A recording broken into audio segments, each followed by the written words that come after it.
Hello! ఎలా ఉన్నారు? ఈరోజు మనం చాలా సింపుల్‌గా, టేస్టీగా, ప్రోటీన్‌తో నిండిన సోయా వెజ్ రైస్ తయారు చేద్దాం.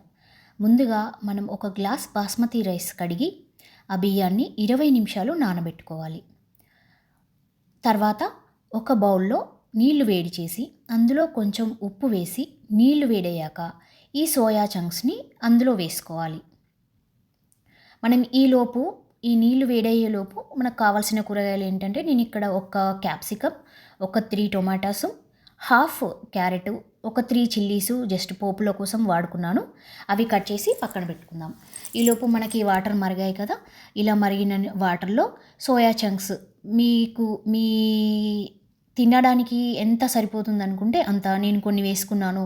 కొంచెం సోయా చంక్స్ డామినేట్ చేయాలి అనుకున్నప్పుడు ఇంకా కొంచెం ఎక్కువ చంక్స్ యాడ్ చేసుకోవచ్చు. నేను ఇక్కడ ఇన్ని సోయా చంక్స్ వేసుకున్నాను. మీకు తగ్గట్టుగా మీరు వేసుకోండి. సో, ఇలా ఒక స్పూన్‌తో నొక్కడం వల్ల ఏమవుతుందంటే, ఆ వాటర్ అనేవి చంక్స్ ఈజీగా పీల్చేసుకుంటాయి. ఇలా వాటర్‌ని పీల్చుకున్న తర్వాత మనం ఒక చంక్‌ని తీసి ఇలా ప్రెస్ చేసినప్పుడు మనకు అర్థమవుతుంది అది వాటర్‌ని మొత్తం పీల్చుకుందా లేదా అని. వన్స్ ఒకసారి అవి అయిపోయిన తర్వాత ఒక స్ట్రెయినర్ తీసుకొని మనం ఆ చంక్స్‌ని వాటర్ లేకుండా తీసేసి మళ్ళీ వాటిని ఒక బౌల్‌లో వాటర్ మొత్తం ఎక్స్ట్రాక్ట్ చేసేసి ఒక బౌల్‌లో పక్కన పెట్టుకోవాలి. ఎందుకంటే మనకి ఇంకా వాటర్ అవసరం లేదు. వాటర్‌ని ఎక్స్ట్రాక్ట్ చేసేస్తాం. ఈ ఎక్స్ట్రాక్ట్ చేసిన సోయా చంక్స్‌ని సెపరేట్ బౌల్‌లో పెట్టుకొని మనకి ఈ చంక్స్‌కి కూడా ఉప్పు, కారం పట్టే విధంగా కాస్త సాల్ట్, కాస్త కారం వేసి కొంచెం కలుపుకోవాలి. సో దట్ ఏంటంటే మనం ఈ వెజ్ రైస్‌లో ఈ చంక్స్ తినేప్పుడు కూడా మనకు ఉప్పు, కారం అనేది కరెక్ట్‌గా పడుతుంది. తర్వాత ఇప్పుడు స్టవ్ పైన ఒక బౌల్ పెట్టుకొని కుక్కర్ పెట్టుకొని కొంచెం ఆయిల్ వేసుకోవాలి. మనం ఆయిల్ ఎలా వాడతాం ఆయిల్ వేసుకోవచ్చు. లేదంటే మీరు నెయ్యి కూడా వేసుకోవచ్చు. ఆయిల్ వేసుకొని నేనిక్కడ 2 టేబుల్ స్పూన్స్ వరకు ఆయిల్ వేసుకున్నాను. ఈ ఆయిల్‌లో మనం మసాలాలు ఏమీ వాడట్లేదు కాబట్టి నేను జస్ట్ జీరాకి బదులు షాహీ జీరా వాడాను. షాహీ జీరా వేసుకొని కొంచెం వేడైన తర్వాత మనం కట్ చేసి పెట్టుకున్న మిర్చి ఉన్నాయి కదా పోపులోకి, అవి ముందుగా వేసుకున్నా. ఈ మిర్చిలోకి కాస్త సాల్ట్ యాడ్ చేసి తర్వాత క్యారెట్ ముక్కలు వేసుకున్నాను. కాస్త కలుపుకున్న తర్వాత ముందుగా కట్ చేసిన క్యాప్సికమ్ ముక్కలు కూడా ఉన్నాయి కదా! వాటిని కూడా వేసి కాసేపు మగ్గనిద్దాం. సో దట్ ఇప్పుడు మనం ఉప్పు వేయడం వల్ల ఏంటంటే, ఈ ముక్కలకు కూడా ఉప్పు అనేది సరిగ్గా పట్టి మనం తినేప్పుడు చక్కగా వస్తుంది. సో, ఈ వేసిన తర్వాత మళ్ళీ ఒకసారి కలుపుకుందాం. ఇవి కొంచెం మెత్తబడిన తర్వాత మనం ముందుగా కట్ చేసిన టమాటాలు ఉన్నాయి కదా! ఆ టమాటాలు కూడా వేసుకుందాం. ఇక్కడ మనం గ్రేవీ కోసం టమాటాలని మాత్రమే వాడుతున్నాము. యూ కెన్ యూజ్ ప్యూరీ కూడా మనం వాడుకోవచ్చు. అంటే టమాటాలన్నీ గ్రైండ్ చేసి కూడా వాడుకోవచ్చు. మనం ఇక్కడ అల్లం వెల్లుల్లి పేస్టు, ఆనియన్ వాడట్లేదు కాబట్టి నేను టమాటాని వాడాను. లేదంటే మీరు ఒక ఆనియను, ఒక 2 టమాటాలు, కొంచెం వెల్లుల్లి కూడా పేస్ట్ చేసి దాన్ని కూడా మనం వాడుకోవచ్చు చక్కగా గ్రేవీ కోసము. కానీ ఇక్కడ నేను అవి వాడట్లేదు. ఇది టమాటా వేసిన తర్వాత కొంచెం సాల్ట్ వేసి మళ్ళీ ఒకసారి కలుపుకొని చక్కగా ఒక మూత పెట్టుకోవాలి. మనం ఆల్రెడీ ఉప్పు, కారం కలుపుకున్న సోయా చంక్స్ ఉన్నాయి కదా! ఆ చంక్స్‌ని కూడా వేసి చక్కగా కలుపుకుందాము. కాసేపు కలిపిన తర్వాత కాసేపు ఉండనిచ్చి మనం ఇందులో చక్కగా గ్రేవీ రావడానికి కొంచెం పెరుగు వాడదాము. నేను కొంచెం పెరుగు వేసుకున్నాను ఇక్కడ. తర్వాత మనం ముందుగా నానబెట్టుకున్న రైస్ ఉంది కదా! ఆ రైస్‌ని కుక్కర్‌లో వేసేసుకొని కలుపుకుందాము.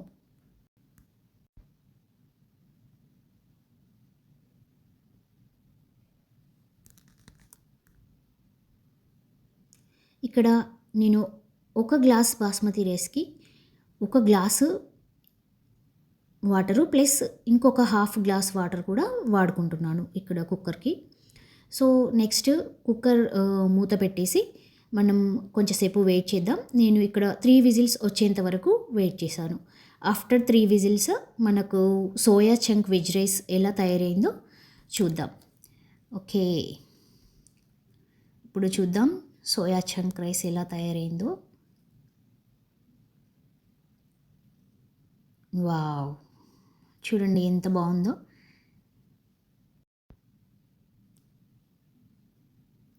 చూడండి ఇలా అయింది సోయా చంక్ రైస్. చూద్దాం మన శౌర్యంష్ ఎలా ఉందంటాడు.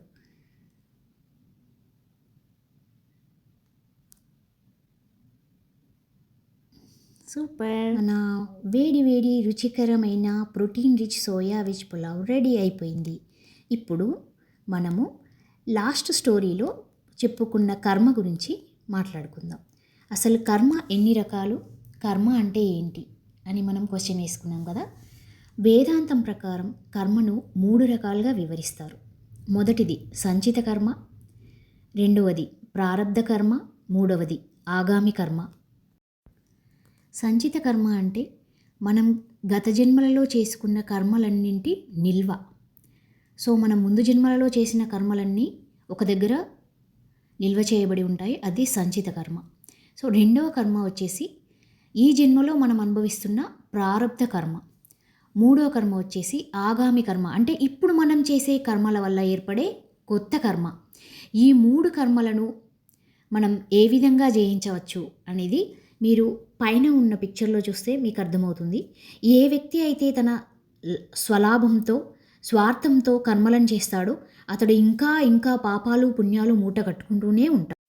ఇక్కడ ఆసక్తితో చేసే కర్మ, అనాసక్తితో చేసే కర్మ.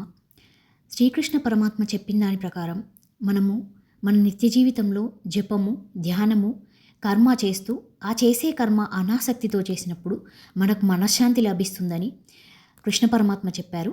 అదేవిధంగా అదే మోక్షానికి కారణమవుతుందని మనం నమ్మవచ్చు.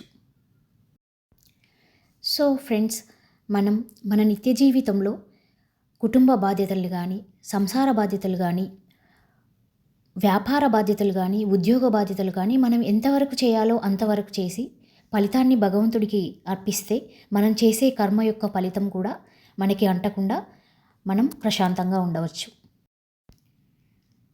ఓకే ఫ్రెండ్స్, మీరు కూడా ఒకసారి సోయా వెజ్ రైస్ ట్రై చేసి ఎలా ఉందో నాకు కామెంట్స్లో చెప్పండి. మళ్ళీ వచ్చే వీడియోలో మళ్ళీ కలుద్దాం. అంతవరకు హ్యాపీగా ఉండండి, హెల్దీగా ఉండండి. ఓకేనా? బాయ్.